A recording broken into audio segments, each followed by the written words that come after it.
Alrighty, welcome. I am Heather Pierce Campbell, the legal website warrior. I'm an attorney and legal coach based here in Seattle, Washington, serving information entrepreneurs in the US and around the world. Welcome to another episode of Guts, Grit, and Great Business. I am so excited to have Finka Jerkovic with us today. Welcome, Finka. Thank you, Heather. I'm excited to be here. Yes, well, I love Canadians. I'll just start by saying that. We've got another Canadian. I just, I was just going to say, what's not to love about a Canadian? right, there really is nothing on that list. And I joke because I'm in Seattle, I'm almost there. I'm quasi-Canadian. I joke that I've been accused of being Canadian a few times, and I'll take it. I'll totally take it.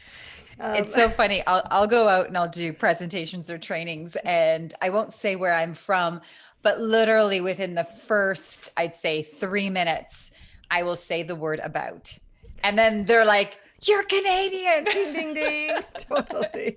That one is a dead giveaway for sure. It is. It is. It's like, all right, you got me.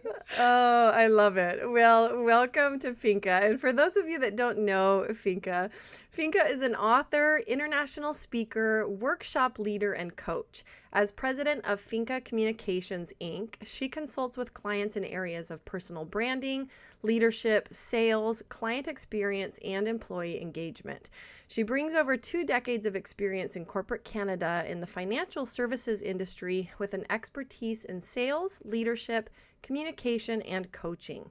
Finka believes when you bring authentic leadership and a mission-based mindset to business, you can achieve inner fulfillment, outer success, and leave a transformational impact.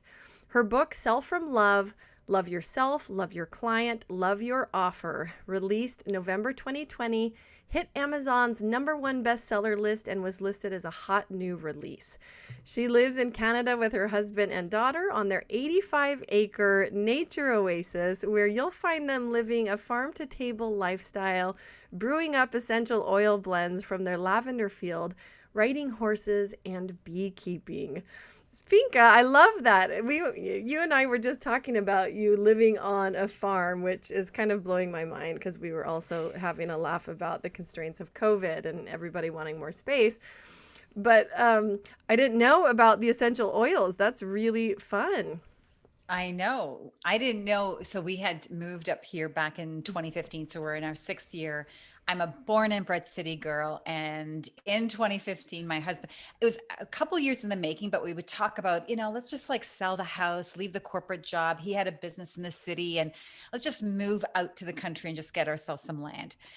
And it just felt so big and so Mm, far-fetched because there were so many things that you had to change. You had your job, we had his business, stability of that, and then all of our family and friends and our network, everyone was located in the city. And it took a couple of years of talking about it. So I believe what happens is each and every one of us come up with some really great ideas, or we come up with our big dreams, and they might feel so far fetched or too big for us to move forward on.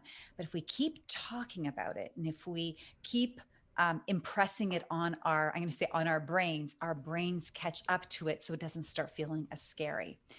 And I remember mm. the day we were in the midst of, I'm going to say I was in the midst of convincing him we can do this.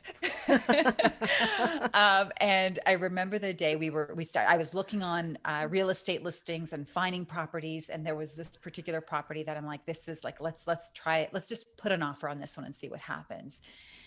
And the night before, he was still not a flat out no, but it was just still flat out scary. And I remember saying this to him, and it's been the question I've continued to I even get goosebumps right now thinking about it. It's the question I always ask myself now when I'm scared of doing something. And it was, would you rather do it and fail, or not do it all and live with the regret of it? Mm. And and so for him, it was like honestly, it was the instant response is like, I don't want to fail. I don't want to do it. I would rather not live with failure. And that was it. And so that was like, all right. But the next day, when you think about it a little bit, and I had time to think about that question, and Mhm. so he had some time to think about it. He came back and he's like, "No, let's actually go for it and see what happens." And so I think what happens for us is we have these ideas, these dreams, these visions for our life and for our businesses, and it is really scary for our brain. Our brain is like, that is way too uncertain, way too scary. Things may not work out. You might fail miserably. And all we got to do is just keep, I call it power priming our brain. We are priming our brain to catch up to the future self we see ourselves being and doing. And as you do that, eventually, and then you ask those like really big questions that make you think and pause, and then shifts happen. And then that's what we did. And so then we moved up here in 2015. And since then, like things like we have horses, we raise chickens, we have gardens, we started, we have lavender plants, and we started making our own lavender. Here, I'll show you. I know you'll see it, but here, see, we have I spray this all day. It's like a calm serum. So when I'm like stressed or overwhelmed or things, things like we were talking earlier, Heather and I were talking earlier around getting interrupted in your day because all of us are working from home. I'm using my calm serum just to like anchor and ground myself. Oh, I isn't that the truth? I just went to a women's retreat and the woman who actually led it made this beautiful blend of organic essential oils in a spray form and so she was having us use it regularly to help like because it was a journey to mindfulness, like a journey to stillness kind of retreat. It Mm-hmm. was amazing and such a far cry from my entire other experience in COVID, right? And this was the first time I ventured out. And I got It's home. interesting. You went out to get still. This is what is required. Let's be honest. This is what is I love it. required I love as a it. mom to two little people. We do have to venture out sometimes to get still. There is no stillness in this home unless everyone's sleeping. Um, but the funny thing about that spray is I really hadn't done that kind of like grounding essential oil spray, even though I use quite a few essential oils for other things. And it was so nice when I got home and she Mm-hmm. gifted us these, like, I continued it. So now, even when I'm feeling a little stressed or discombobulated, I will go find that spray. And it's a little bit like, I have friends who will like do like a rose mist or whatever on their face, you know. It's a little bit like that. It's so refreshing and you just take Yeah. a pause. And so I love that. I love that you're making your own essential oils. I think that's amazing. You bring up this really interesting point about dreams that feel too big. You sound like you've had quite a few conversations around this particular thing before. So, why don't you share with us in the context of your work and what you're doing now, how this comes up for your clients? So, for my clients, particularly, Mhm. they have these big dreams of making a difference through their work. They want to, teach or train or facilitate or coach their clients through a transformation, whether it's helping them grow their leadership, get to that next level, helping even teams and organizations work better together and find more purpose in that work. Where they currently find themselves is there's sort of this gap. The vision of who they see themselves being, having a profitable, successful, financially viable, sustainable business. And then they've either just recently left corporate, or they're still in corporate and have this side hustle, or they're just, they're still in like that startup state, but for the last 3 years or 5 years, and they can't seem to get to that next level. And often what happens, it's like we've got where we are and we see where we want to end, but it's the in between that actually one gets us there. And that's the hard part. And so what happens is, we go from here to the future really quickly. And and then all of a sudden kind of what we need to do is reel it back and say, okay, where am I today? And what do I just need to do next in the next Mhm. hour, in the next day, in the next 3 months, in the next 6 months, because we're so future forward. The other thing often happens is I always look at, we find our calling. One opportunity is, who inspires you? Who do you aspire to be like? And it's not like you want to be like them or just like them, but there is something in them that is also in you that you you acknowledge or you recognize and you want more of that. And Mhm. often what happens, and we end up doing, the comparing. We start taking where I am today, comparing myself as to where they are, and I'm putting quotations, they, that person we are inspired by, or aspire to be like, but in our own version. And it just again feels too far. Mhm. And that's where we get stuck. And all of a sudden we start trying strategies or implementing, things in our business that are things that we should not even be focusing in on today. Like your goal today is get a client, get booked, work with a client live. Don't stress about creating a passive income product on your website that apparently, through a funnel sequence is going to sell like hotcakes. It might, but that feels like a really, like I'm going to go to Las Vegas and play some, some cards, or do the slot machine. Like it's such a lucky, like it's one of Mhm. those pie in the sky moments. But also that can happen, but it's also because it's happened because you were 10 years in the making and you were Yes. doing the step by step things. So it's hard. And I find also Mhm. what happens is, like, it's hard to go out and sell yourself. And that's the biggest part. And so it becomes really easy to hide behind, let me create this passive product. Let me create this course. Let me create Mm. this, because I don't actually have to go out and sell, meaning, right? I don't have to Yes. ask for it. I don't have to position myself. And often what happens, we get so stuck, so filled in the building of it, that all of a Mhm. sudden we never get out to selling it. Oh, I love that you described that as hiding because I hadn't thought of it in Mm-hmm. that way, but I think it's absolutely true that a lot of people do get busy doing all of these other things, right? And part of it, I think people can easily get bogged down in the world of, especially entrepreneurs that sound like you serve a very similar niche as to what the folks that I work with and serve as well.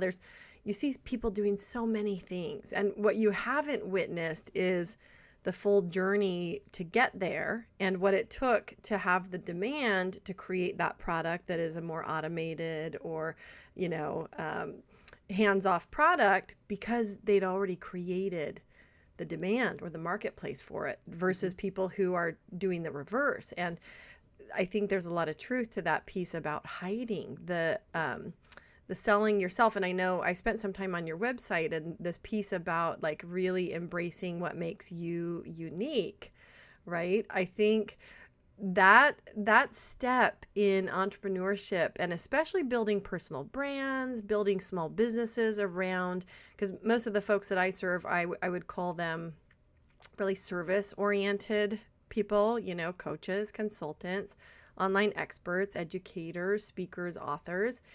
They just want to be doing the work that they love. Most of them are not looking to create like a startup that they spin off and make $100 million on in 5 or 10 years. They want to be doing really meaningful work. And that process of really putting yourself out there as the face of your business, the face of your work.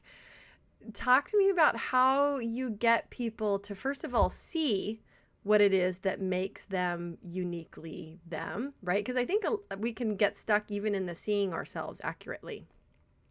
Yeah, how you absolutely. how you get how you help your clients see that and then take action around that Mm-hmm. particular piece. So I've got, so the in the book Sell from Love, we talk about there are three pillars to selling from love. You've got to love yourself, you've got to love Mm-hmm. your client, and you've got to love your offer. And so Mm-hmm. the finding your unique quality is all in about loving yourself. And that means loving everything you are and loving what you are not. And often what happens is we will, try to say, yeah, I'm good at that, or I can do this and I can do that, or we're multi-passionate and multi-talented. And really what we need to do, especially to serve our client at our best, is hone in on those few things that you are one exceptional at and uniquely wired to do. And I call it your brilliant difference. What I had found was that, especially for us that are geared to be more, heart centric and service oriented, like we're give over giving and over delivering model. We care more about other people than, we'd rather give than give to ourselves, like that notion. it's hard for us to talk about ourselves. It's hard for us to own our brilliance. It's hard for us to love ourselves fully. And so this is where the concept of the brilliant difference really helps, because it's about claiming your brilliance and who you are and why you're here to shine and that unique value you bring. And at the same time, it's not just for you. It is here to Mm, make a difference and add value. mm, And so when we can couple the gift that we bring as an act of service, that when you shine, you will help others shine, but also help them find their way. Then as a speaker, a coach, an author, your work actually gets illuminated as a result because you're shining. What I see time and time again, why people are going to choose you to work with is because you are shining in your brilliant difference, mm, right? What makes Heather unique and different? You can be doing very similar work to other lawyers and providing, but it's you and how you show up and that brilliance that you bring. That's what we are being attracted to. That's what we want more of. And so you actually become an inspiration point for other people. And so I look at it as, and it took me a while to even figure out, oh, this thing is not for me. It's for other people. Because if I can be an inspiration point for someone else to find their brilliance, then wow, what an honor and privilege to be able to do this work. mm. That piece that you just mentioned, and I think especially for really service oriented folks, turning that conversation into one that is about the perspective of how you do something in bigger service to others, I think really helps people get on board in the same way that they have to learn sales. And so many, folks in this world, in at least in my experience, right? Sales can be an icky word. Even putting crunchy things like legal support in place can feel hard to some of these folks that just want to be doing the work. They just want to be serving, and they don't really love, unless they have come from corporate and they're really comfortable with that world, they don't really love square corners and, hard edges and things that Mm-hmm. really feel like traditional business supports. True. And I will also add, even if you come from corporate, so I came from corporate, I've got Mm-hmm. 2 decades in financial services. What was different when I shifted from corporate world into being a business owner and selling my personal brand, my expertise, my thought leadership, it's like you get amnesia about all the things you know already. You forget, you come with all this skill and expertise, even though I'm selling the expertise. But because you end up you're so close to your material that we start identifying with our stuff. Meaning, if you like my stuff, it says something about who I am. If you say yes to my stuff and you buy my stuff, then, oh my God, that means there's something amazing or wonderful about me, or at least I'm accepted. Now, if you say no, that there might be something wrong with me. And that process of really being able to, and so that's the edginess. So as soon as we notice that we are edgy when it comes to putting boundaries around our business, edgy for, I've got to put some clauses around intellectual property or a Mm-hmm. non-disclosure agreement. I have to get uncomfortable to do that, have that conversation with a client or a contractor. I got to get paid for the work that I'm doing. Those are, I'm going to say, they are, I like your word, crunchy, but those are also opportunities that tell us if we can't do that and feel in alignment to our brilliant difference, there are opportunities of growth. And somewhere Mm-hmm. in there, I've got 2 constructs in what I teach in Sell from Love. You're either selling from love or you're selling from fear. And if you're feeling icky, fear is in the room with you. Yeah. If you're feeling uncomfortable, fear is in the room with you. Now, you could still, for instance, we'll use have the NDA discussion, the IP, and the contractor conversation, and still have fear, but do it with the intention of love. So when we, live, sell, lead, or do anything from that posture of love, it doesn't mean that we're not scared. We are still scared. There is fear still in there. However, how we show up is acknowledge that I am scared. I am uncomfortable. I don't know how this is going to work out. However, even if it goes like it hits the fan, I was going to, it doesn't go well. Mm-hmm. Um, I fail miserably. I am still going to love myself. Mm-hmm. Literally, I'm going to still love myself no matter what. And when we can show up in that way, all of a sudden we give ourselves permission to, and we'll go back to your second question, was around how do you make the leap to do the scary Mhm. stuff? It is by acknowledging that fear's in the room, that you feel doubtful, overwhelmed, uncomfortable. We got to acknowledge it's there, because if we don't, we give it power. When Mm. we say, I see you, I know you're here with me. And I'm getting goosebumps just thinking about it. Like, I'm like, I know you're here with me, and it's okay. We got this. And if this Mhm. doesn't work out and we fail, I'll still be okay. And I'm still going to love myself. And then we can move forward. But if we don't do that, we end up, it festers and becomes this like big Mm. thing that again paralyzes us, overwhelms us, and we don't move forward. And then we start having behaviors like, let me scroll through social media, let me watch Netflix, let me go do everything else but do my work, call Yeah. my clients, post on Right. social, have that NDA conversation, whatever it might All the be. other things that are not on the list. Exactly.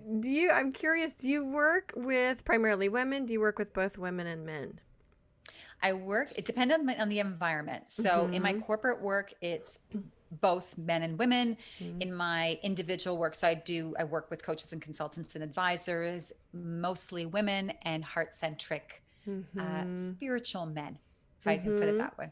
Oh, I Yeah. love that. Is it a hmm different conversation that you're having with men and women about this fear component, or is it the same? It's exactly the same. Mm. It's the same. It's the same conversation. However, it's a unique, just it's interesting as women. I don't know if it's because we're whether we feel more or we get overwhelmed by our feelings more. I find with the men that I work with, they're quicker to action. So they'll do things faster than we will as women. We Mm-hmm. will ruminate, contemplate, allow it to fester a little bit Plan. more, plan and all Yes. that kind of stuff. And there's such value in that, because we are, we're judicious, and there's a Yeah. fiduciary part of this, like where we're responsible and we want to make Mm-hmm. sure. And it's also looking at where are we again hiding and holding ourselves back because Mm-hmm. we're afraid if we don't get it right, or if we make a mistake, or if we don't get approval, even though consciously we're not seeking it, somewhere in our subconscious, we've been programmed with it. Well, and it's so Men have it interesting. too. It's different. It's different. Yeah. Well, and I would think that they do have it because, especially that piece that you mentioned about, you know, when you're putting your work out there and having your work be denied, it feels like a rejection of self, right? I would hmm think that that is felt at times by both men and women. Um, but what I wonder about is like the fear of just doing something new for the first time, right? Things like handling some of the crunchy stuff in business or putting some of this structure or support or whatever else in place. And, to your point about why I think men and women handle that a little differently. I mean, even as a parent, right? I've got an 8-year-old son and a 3-year-old daughter. I try to pay pretty close attention to the language that we use because I do find boys are much more encouraged all around, whether it's, by peers in the school setting or whatever, I think to be a little more adventurous and experimental. And in society generally, I would say, that is for sure happening. Whereas girls are told to, from a young age, and I was talking with my sister who has 4 girls, to be careful and watch out and don't fall. And so I think, I think there's a biological component because of the way that we're wired. And I think there's a huge influence that we just have in society through our parenting and our nurturing, right? That result in men just feeling a little bit more experimental and less attached to a result because I think a lot of men have actually had more practice at failing than hmm women have by the time, we're all adults. Agreed. Yeah. Yeah. Yeah. So it is, I think it is there's such an important conversation for entrepreneurs to be in and to be having this whole thing around, facing our fears, and what's keeping us stuck is often not the mechanics or the strategies or, whatever we think it is. It's this internal work that we have to be doing. And it feels often, I know with the internal work, I'll be stuck and I'll be like, I need to get this thing done, but I can't seem to get this, whatever. Let's say I'm going to implement a strategy or launch something, and I just can't get to doing it. And I need to sit down and journal for 3 days, talk to a friend. And I know I have to do that stuff, but there's this part of me Mhm. also is like avoiding that, because I think part one is, if I do that work, that means I actually have to go do the thing that I said I was going to do, Right. because I'm going to get through it. And it's inner work is hard work. It's not easy work, because if it was easy, all of us would be doing it and we'd be all super uber evolved conscious human beings. Yeah. Right. And so it isn't easy work. And so I will pay attention to myself and notice, oh, you are avoiding here. You're choosing not to sit quietly to meditate. Mhm. Or when I'm meditating, I'm sitting and I'm noticing the urge and impulse to get up off the cushion and move and go do something. Mhm. Right. And so I think there's this place of, how do we, we gotta do the inner work. It's hard work. And if you're realizing you're not doing your work, again, we can't punish ourselves to be harder on ourselves. Say, like, I know I'm not doing it, I should be doing it. We shouldn't do that either. Just like, Mhm. just be curious. Like, I'm noticing that's so interesting. I wonder why I'm not wanting to sit and journal or meditate or work out or go for that walk. I wonder what that's all about. Just literally have fun with it. And then, Yes. that lightness versus the punisher, because the punisher Ugh. is again more fear, and that's not going to help us. And so many of us have punishers, like, Yes. especially, entrepreneurs have to be really self motivated people. And Yeah. so, my experience of a lot, not all, but a lot of entrepreneurs, especially the ones that are not accidental entrepreneurs, is that, they are fairly driven. You've got a lot of type A personalities that, like, the ones that you support that have left corporate world, right? Mhm. They've achieved something, they've got a body of knowledge, they now are probably really wanting to do what's in their heart and what they're really Mhm. called to do, right? And so I think there's most people, but particularly in this arena, I think there's a lot of punishers, and we do that to ourselves all the time. I should be Agreed. farther ahead, I should have done this Yeah. yesterday, I should have had this outcome instead of that outcome. And all it does is, one, it makes us feel crappy. Yeah. And secondly, it just slows us down. Yeah. It doesn't actually. So Mm. there's this I underneath feel it. like you need to say that part again. Yeah. Like, it's like it. So the punisher, one, it doesn't help us. And Hmm. second is it slows us down. Yeah, that part. Bec- right. Because what happens is, there's this, I don't know about you, but I know I grew up with this whole notion of, if it wasn't hard work, like, to achieve anything, it had to be hard. They were like Hmm. school of hard knocks, like, you're working, working, working hard. And what I've realized is, it doesn't always have to be so hard. When you're Yeah. working in your brilliant difference, work isn't hard. It's actually easy. It's fulfilling. Now, there might be some effort, like, when we go to the gym and we work out, there's effort, but we Hmm. feel energized after that effort. So it's Hmm. a different, there's effort, but it's not hard. Yeah. And so, where was I going with this? Oh, so all of that happened. So let me go back. Let's rewind here. No So the whole worries. point of what I'm trying to say is, it slows us down, because when we are hard on ourselves, Yeah. all of a sudden the pickup factor is not there. So if you are punishing yourself, you end up actually slowing yourself down by actually putting yourself back a few paces. Meanwhile, Hmm. if you say, hey, that's okay, you got this, you can figure this out. Yeah, you didn't do it yesterday, but let's try today. You actually might try today. But if you Yes. spend time punishing, we're not going to actually do it today either. We're going to just be so weary of punishing ourselves. The reason, now I'm going to go back to that whole point of the school of hard work. We've been so trained with hard work that the punisher has a, like, they have a resident dorm In our within head. us, in our internal world, and it believes and it fears, if we don't work hard and punish ourselves, we won't get the thing that we want. Mm. Yes. How backwards is that? It is. right? Well, and yes, that, the really digging into this idea that if you punish yourself, it actually takes longer to get where you want to go, I think is really important. And I think for anybody that, has ever bought into like diet culture or one of these cultures that like either you're all in or all out, fitness would be another one, right? Like you're either on the wagon or off the wagon with fitness or nutrition or health. That mindset is not very helpful when you look at what you can do instead on a day where it's like, okay, you haven't done all the things, or, you made a choice you didn't love or whatever, and just picking up there versus what can tend to happen if you're really punishing yourself and, labeling it like, oh my gosh, I really screwed up. I'm, not on the plan, rather than seeing it more as this concept of flow. Agreed.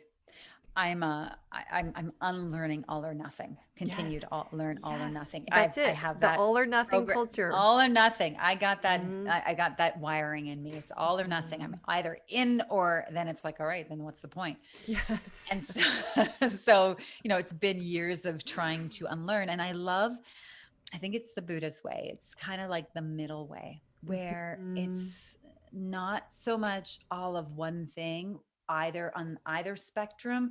It's sort of this middle way. And we get to kind of go a little bit to the left or a little bit to the right. And we have that flexibility, but we're not swinging so far from one side to the other. Yeah. And that place of the middle way, and the middle way for me before used to seem really boring, because it's like, it just Mm. feels like, well, if I don't get really excited about stuff, then that means also I'm not going to get the lows of stuff or the highs of stuff. But actually, it's such a settling place to be, because there's this sense of I'm enough. I don't have to prove. I don't have to. I don't know. There's just such a peace. Like, I'd rather have peace than the all or nothing. Like, I want rather have Yes. peace of mind and be okay with not having those dramatic swings, and living in Mhm. this sort of, and that's my continual practice, is how do I not work too much, or Mm. work out too much, or any of the too muchness, and be too type A. How do Yeah. I balance it, be even from a masculine and feminine. I was in corporate, so there was this, I am a female and feminine, but then like know what it's like to live and work in a very masculine dominated Mhm. environment. And so how do I also bring my femininity and be able to be in the middle way of that it's not just masculine and not just feminine, but there's this middle way of being able to bring both of those worlds with us. Mm. I love that.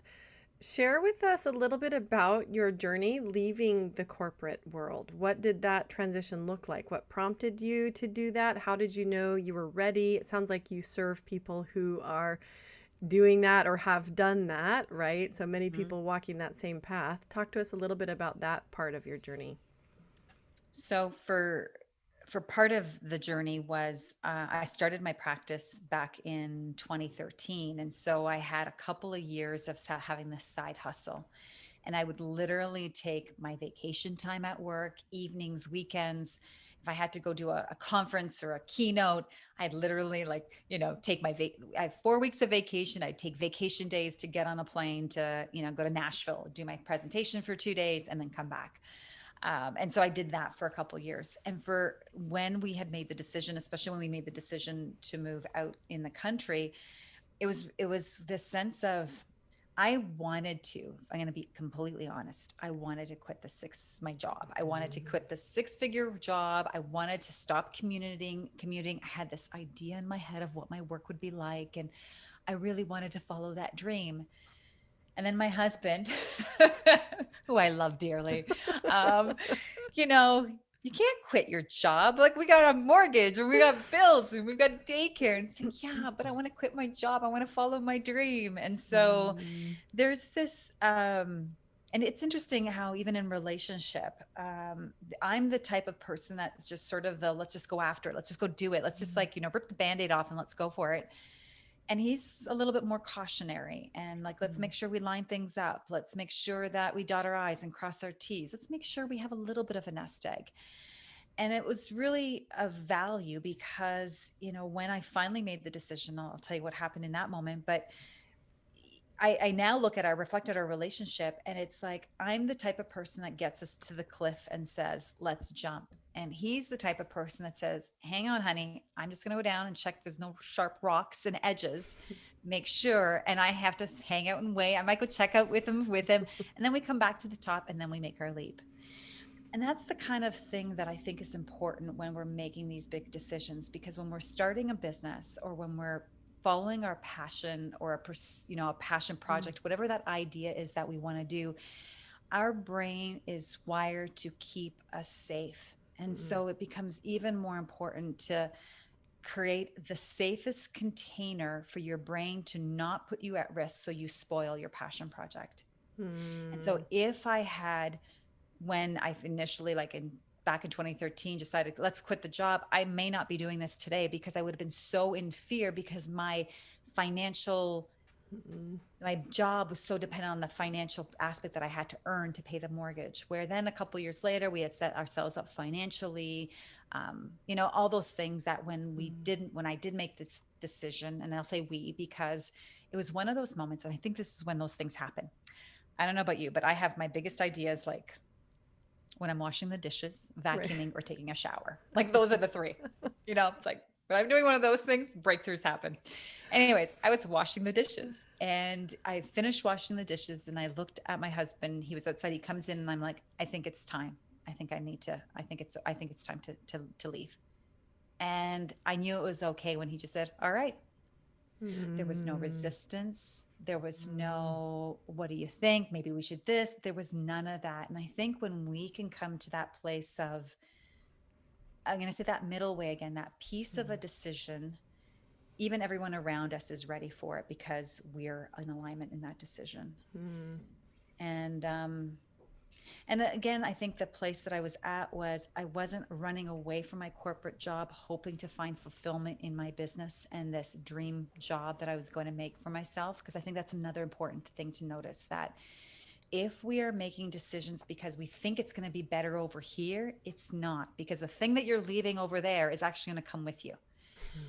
And so it's really becomes important, because I know the problems that I was experiencing in corporate, if I didn't have peace with those problems, meaning those types of people that I was trying to run mm, away, or the regime of corporate and trying to control and all that kind of stuff, if I didn't figure out how to handle that, it wouldn't have helped me. I would have found that mm. elsewhere. I would have found it and recreated it in some way. Yeah, that's such a great point.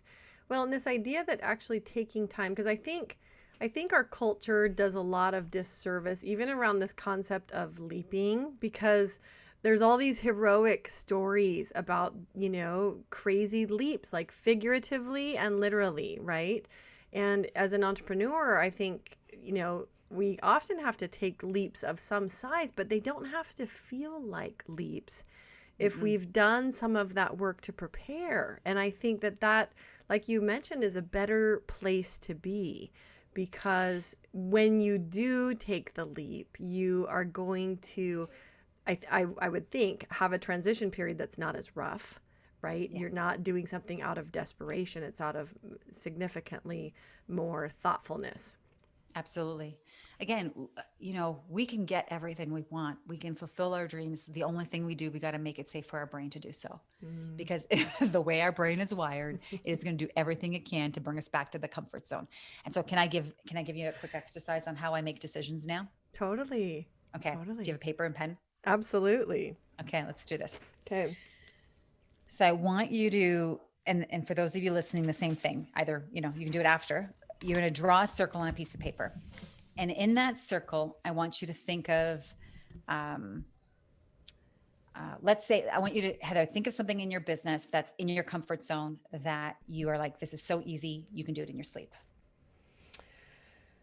Drafting contracts. Perfect. Okay, good. So we'll put drafting contracts. Okay. Now I want you to draw a bigger circle around that little circle, like much bigger. And this is beyond your comfort zone. All right. So I want you to think of something you really, really want to do that feels like, oh, like extremely uncomfortable, but it is like at the back of your head, you're mulling it over and you really, really want to do it. What would be in that beyond comfort zone? Mm, well, right now it would be because I'm really on the path to growing certain portions of my business so that I'm not doing all the Hmm. work, right? Is hiring employees. I'm on the bubble of really wanting to do that, but also in some ways not feeling ready for it. In Okay. part, thank you, COVID, right? My time is so constrained with too little people. Like the idea of managing one more human makes me a little bit crazy right now. But in my business, Uh, I need to be doing that. I hear you. Okay, good. So that one's beyond. So you would say that one's beyond your comfort zone. Hiring employees. Okay, perfect. Now I want you to draw a middle circle. So far, this is what it's looking like so you can see it. So now you draw Mm-hmm. a middle circle around that comfort zone circle. This is the edge. I want you to think of something between drafting contracts and then hiring employees. You know, you want to get to the hiring employees stage. What would be something that's on the edge of your comfort zone that you can do right now? Feels a little bit uncomfortable, but it's on that edge. Yeah, well, it is what I'm trying to do, which is hire independent contractors to do project based work as it comes in. Okay. All right. So it might be, so instead of, let's say, hiring full-time Mm-hmm. employees where you've full-time, it would be hiring the independent contractor for a particular project, Yeah, that's right. right? Yep. And so that's kind of the leap, that's that. So this is how I continue to make decisions. It's like there's this comfort zone and then there's Mm-hmm. beyond. The beyond is sort of that bigger dream and the bigger vision that you have. And so let's say it's having a team of, 3 or 5 Right. employees around you. Right.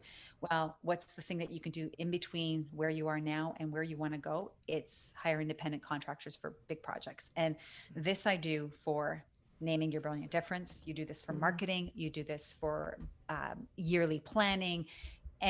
Every quarter I'm sitting down and literally, like, here, look, I'm just doing it right now, my comfort to courage right here. I'm writing out for these 3, even ideal clients, because you can even do this ideal clients. There's ideal clients you're really comfortable working with, and then there are these dream clients somewhere beyond your comfort zone. They're like, oh, I want to really want to work with those clients.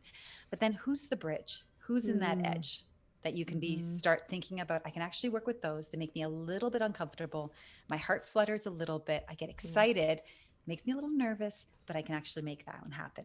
And that's the Mm-hmm. secret. That's the secret, because then what happens is when you say yes to those clients that flutter your heart a little bit and make you a bit nervous, guess what happens? Eventually they become your comfort zone. And that client that you had in the and beyond moves into the edge and they become a little bit easier to get to.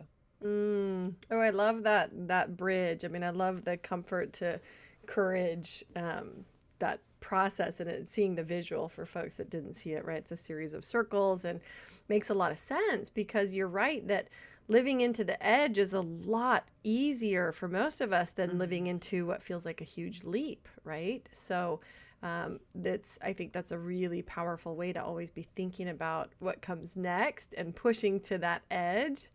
Also, I mean, I think for me, and I think for a lot of entrepreneurs, can feel fun because we Mm-hmm. know that that's where we should be. It's not like it's a mystery, and yet it can be hard to get there.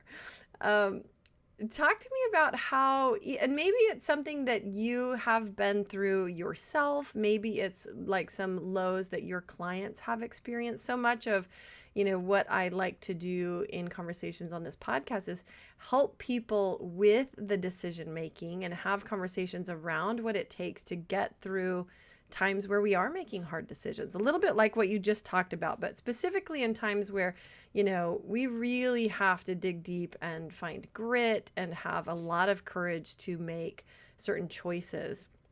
Is it the same process that you're walking people through always, or does it depend on the circumstance and the scenario? So what happens is, so we walk through the scenario Mm-hmm. activity and you decide, yep, I'm going to hire contractors. Or in my situation, I'll even use, 2019, I decided I'm going to write a book. Mm. And so that was like a big goal. And it was something that I was, I'm going to say priming my brain for like 4 years before that, getting ready. I gotta, Anybody being who's able to, ever written a book is like, yep, ding, ding, ding. right. And so what happens though is when we make the commitment to the thing that you most want, what you will notice is everything is going to come in the way of you actually moving there and getting it. Yeah. And so I think the grit and the perseverance of your commitment is so important in those cases. So there were many opportunities I had to stop writing. Mm-hmm. And that they weren't even excuses internally, like literally life situations and events were happening around me that I could have opted out. Mm-hmm. And I think, and every time I've made something, so I think it's perfect with creativity. So whenever I would launch a course or I do a new program or a new workshop or I had a new keynote to create, it was like everything was conspiring around to make me not do this thing. Why is that? Why do you think this pattern exists, right? When we're talking, I know this takes us into a whole different I conversation, don't but know. I would like part of it is I think my take right now is yeah. life just wants to know, are you serious and are you committed? Yes. Yes. And it's the growing pains, it's the constriction of creativity and challenge and having the guts, the grit to feel and experience the greatness that comes out of it. Perfect, like with what your podcast is about, because I think, and it's not that we're being tested, because I've failed the test many times. Like I've not persevered, but what has happened is I keep coming back, and that's what grit is. I might not have followed through. Like I've written this book before I wrote it in 2019. I wrote it 2 times before that, you know? But this particular year, and I think because we keep showing up and we keep at it and we keep at it, we start noticing these patterns. Every time I make a commitment, something happens that it's going to challenge me. And the challenge is because we are saying to ourselves, I am capable, competent, and believing I am enough to deserve more. That next level is what we're saying yes to. It's not actually the book. Yeah. That's the car that we get in to get there. Yes. But it's not the book. It's about who I know I am to be, and the book is the route that's helping me get there. That's right. Well, even on this recent journey to stillness that I had to leave my house to go to, right? It was really interesting because we talked a lot about the concept of committing, but making a commitment and deciding is still different than taking action in alignment with that commitment, right? So much of what I see when it comes, even stumbling blocks and obstacles in my own life, but clients' lives as well, is a test of that commitment. Are you continuing to make decisions that are in line with that commitment, or is it just something that falls off your plate because you're done with it? So yeah, I think it's true, and the pattern exists, and you see it all around. It is. And I think what happens is we are so enamored. I know this is my experience, so enamored with coming up with ideas and dreaming. It's safe to dream and it feels fun because it's a what if, or when this, and what if. And the thing with that is it doesn't go any further. Yeah. It's when we have to actually do something. And that's where the grit and the challenges happen. And it's when we persevere through that part, that's when we get to experience the dream as a reality. But it is, it's, Well, I think we need to just continue to keep showing up for it, and you get to see evidence of it afterwards. Well, and we get to hire people like you to help us show up in the right ways and not do things out of order and go backwards instead of forwards. So And even exactly. And then when it is hard, it's completely normal. That is like, we can't look at this as an illusion that getting from point A to point B is, all beautiful, sunshine and rainbows. No, there is going to be some rain. There's going to be some thunderstorms, and we need to be willing to dance in that rain, even though it might not feel, we might come out soggy. We might feel soggy after it. So yeah, I feel like, parenting and like soggy is our current state of being over here always, pretty much. Well, Finka, I have loved this conversation. I mean, there's just so much juicy stuff that I can tell you could talk for days about, that you love and you light up when you talk about it. So it's really fun to get to see you in video as well. But if you are listening, be sure to pop over to the show notes where you're going to find all of Finka's links. I'm going to put a link to her book. I love that title, Self from Love, Love Yourself, Love Your Client, Love Your Offer. Be sure to check that out, and anything else you want to share there as well. Finka, where do you like to show up online? Where do you like for people to connect with you? Yeah, you can find me on LinkedIn or on Instagram. So Finka Jerkovic. And also on the selffromlove.com website. If you're interested, there's a self from love test that helps you understand whether you're selling from love or you're selling from fear, and gives you some tips on where you are sort of in that spectrum on how to get closer to love. So you can get clients with ease and expand your reach and make an impact. I love that. If you are still listening, be sure to check out Finka's resources, especially if you are in the space of, consulting, coaching, online experts, people who've left corporate. You are going to be exactly who Finka works with and helps educate. Finka, any final thoughts for us today? I think if I can, leave with two thoughts, I'm going to say one is be who you are, as much as possible. Work towards figuring out what your brilliant difference is, and use that as your vehicle to one alignment, inner fulfillment, and outer success. Because when you look at the people that on quotations make it, they Yeah. are just being who they are, and that is the beautiful mirror they're giving back to everybody else, saying just be you, and that is your success ticket. And then I would say, you have big dreams, and they are going to be beyond your comfort zone, and what can you do to make it safe for your brain to make that leap? And so start focusing on that edge. What is the thing that's on the edge of your comfort zone, that is that micro baby step that won't paralyze you or overwhelm you in fear and doubt, that you can choose to say, hey, I'm going to move forward with this one thing, and just keep moving. I Just keep love moving. that. Yes. Well, you've given us some really powerful exercises and things to think about today. Fika, excuse me. I don't know why my voice is getting froggy here at the end. Thank you again for being here. I appreciate you. I really love the content that you teach on, and I hope we get the chance to connect again. Likewise. Thank you, Heather, for having me. Absolutely.